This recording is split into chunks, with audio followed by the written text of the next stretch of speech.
السلام علیکم ورحمۃ اللہ وبرکاتہ۔ میرے مسلمان بھائیوں، یہ مسجد نبوی کے بالکل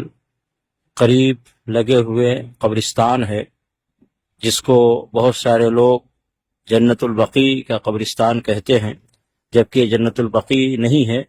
حدیث شریف میں اس کا نام البقیع الغرقد آتا ہے۔ رسول اللہ صلی اللہ علیہ وسلم نے اس کو البقیع الغرقد کہا ہے، تو اس لیے یہ بقیع قبرستان کہنا چاہیے، اس کو جنت البقیع نہیں ہے۔ وہی نام دینا چاہیے جو نام رسول اللہ صلی اللہ علیہ وسلم نے دیا ہے، پہلی بات۔ دوسری بات کہ دیکھیے، یہ قبرستان رسول اللہ صلی اللہ علیہ وسلم کے زمانے سے ہے، اور رسول اللہ صلی اللہ علیہ وسلم کے زمانے میں جو قبریں بنائی جاتی تھی وہ اسی طرح کی قبریں بنائی جاتی تھی جیسا کہ آج آپ دیکھ رہے ہیں۔ نبی علیہ الصلوۃ والسلام کی بیویاں بھی اسی قبرستان میں ہیں، نبی صلی اللہ علیہ وسلم کی بیٹیاں بھی اسی قبرستان میں ہیں، نبی صلی اللہ علیہ وسلم کے فرزند بھی اسی قبرستان میں ہیں، نبی صلی اللہ علیہ وسلم کے نواسے حسن رضی اللہ تعالیٰ عنہ بھی اسی قبرستان میں ہیں، نبی صلی اللہ علیہ وسلم کے داماد عثمان رضی اللہ تعالیٰ عنہ بھی اسی قبرستان میں ہیں،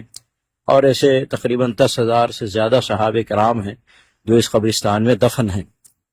جیسا کہ آپ یہ قبرستان دیکھ رہے ہیں، رسول اللہ صلی اللہ علیہ وسلم کے زمانے میں ایسی ہی قبریں بنائی جاتی تھی جیسا کہ آپ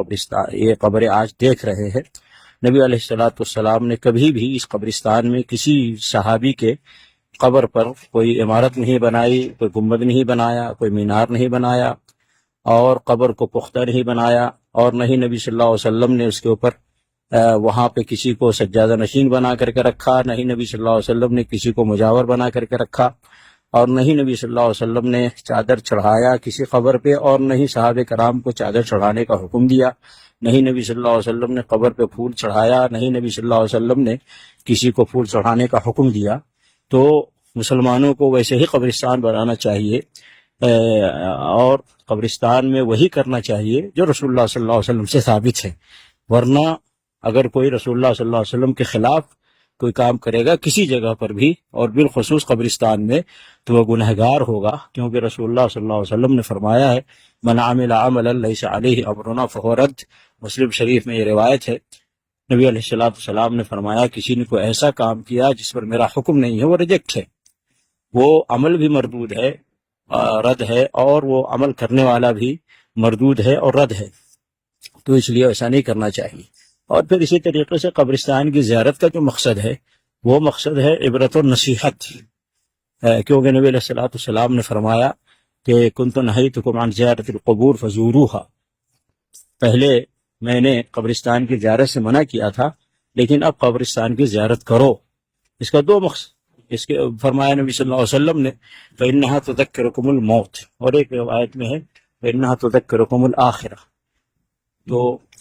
قبرستان کی زیارت کا ایک مقصد یہ ہے کہ اپنی موت یاد آئے اور اپنی آخرت یاد آئے، کیونکہ قبرستان میں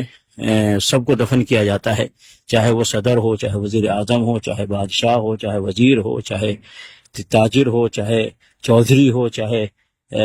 پیسے والے ہوں، دولت مند ہوں، اور چاہے غریب ہوں، فقیر ہوں، محتاج ہوں، نوکر ہوں، کوئی بھی ہو، قبرستان میں سب کو دفن کیا جاتا ہے۔ تو بہت بڑی عبرت و نصیحت کی جگہ ہے، اور قبریں بھی سب کی ایک ہی طرح بنائی جاتی ہے۔ اسلام میں جو حکم ہے قبر بنانے کا، وہ سب کی ایک ہی طرح کی بنائی جاتی ہے، جیسا کہ اس قبرستان میں آپ دیکھ رہے ہیں۔ تو یہ بہت بڑی عبرت و نصیحت کی جگہ ہے۔ تو ایک مقصد ہے قبرستان کی زیارت کا، قبر کے اپنے لیے عبرت و نصیحت اور اپنی موت کو یاد کرنا، اور دوسرا مقصد ہے قبرستان کی زیارت کا، قبرستان میں آ کر جو بھی یہاں دفن ہے ان کے لیے دعائے مغفرت اور رحمت، جیسا کہ نبی علیہ الصلوۃ والسلام سے ثابت ہے کہ جب بھی اسی قبرستان میں آپ تشریف لاتے تو دعا کرتے السلام علیکم یا اہل القبور یغفر اللہ لنا ولکم انتم سلفنا ونحن بالاثر، اور کسی روایت میں آتا ہے یہ دعا ہے السلام علیکم یا اہل الدیار من المؤمنین والمسلمین وإنا ان شاء اللہ بکم لاحقون اسأل اللہ لنا ولکم العافیہ۔ تو قبرستان کا مقصد ہے ان کے لیے دعائے مغفرت اور رحمت کرنا، ان سے مانگنا نہیں، کسی بھی قبرستان میں جا کر ان سے نہیں مانگنا بلکہ ان کے لیے مانگنا۔ آج درگاہوں اور مزاروں میں یہ ہو رہا ہے، جو لوگ جاتے ہیں دربار پہ وہ ان سے مانگنے جاتے ہیں، اسی لیے لوگوں نے الگ الگ درباروں کے الگ الگ نام رکھے ہیں، الگ الگ درگاہوں کے الگ الگ نام رکھے ہیں. کسی کو کہا غریب نواز کا دربار ہے، کسی کو کہا بندہ نواز کا دربار ہے، کسی کو کہا داتا کا دربار ہے، کسی کو کہا غوث اعظم کا دربار ہے. الگ الگ درباروں کے الگ الگ نام رکھے ہیں. مقصد کیا ہے کہ لوگ وہاں آئیں اور ان دربار میں جو دفن ہے ان سے مانگیں، اور یہ اسلام میں جائز نہیں ہے. اللہ نے نبی علیہ الصلوۃ والسلام سے فرمایا، سورہ جن میں یہ آیت ہے، اللہ نے نبی صلی اللہ علیہ وسلم کو حکم دیا، آپ کہہ دیجئے قل انما ادعو ربی ولا اشرک بہ احدا. آپ کہہ دیجئے اللہ کے نبی صلی اللہ علیہ وسلم لوگوں سے کہ بے شک میں اپنے رب کو پکارتا ہوں اور اس کے ساتھ کسی کو شریک نہیں کرتا. تو پکارنا ہے، کوئی خیر مانگنا ہے دنیا اور آخرت کی تو اللہ ہی سے، اور کوئی شر اور تکلیف اور پریشانی دور کروانا ہے تو وہ بھی اللہ رب العالمین ہی سے التجا اور فریاد کرنی ہے، قبر والوں سے نہیں. قبر والوں کے لیے ہم دعائیں کریں گے، قبر والوں سے ہم نہیں مانگیں گے. یہ نبی علیہ الصلوۃ والسلام نے سکھایا، تعلیم دیا ہے. دعا ہے کہ اللہ تعالیٰ مسلمانوں کو قبرستان میں آ کر جو قبرستان میں کرنے کا کام ہے وہ کام کرنے کی اللہ تعالیٰ توفیق عطا فرمائے، اور نبی علیہ الصلوۃ والسلام کے سنت کے خلاف کہیں بھی ہو، بالخصوص قبرستان میں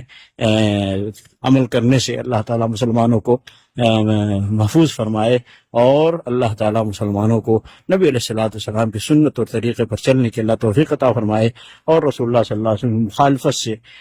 بچنے کی اللہ تعالیٰ مسلمانوں کو توفیق عطا فرمائے. آمین. السلام علیکم ورحمۃ اللہ وبرکاتہ.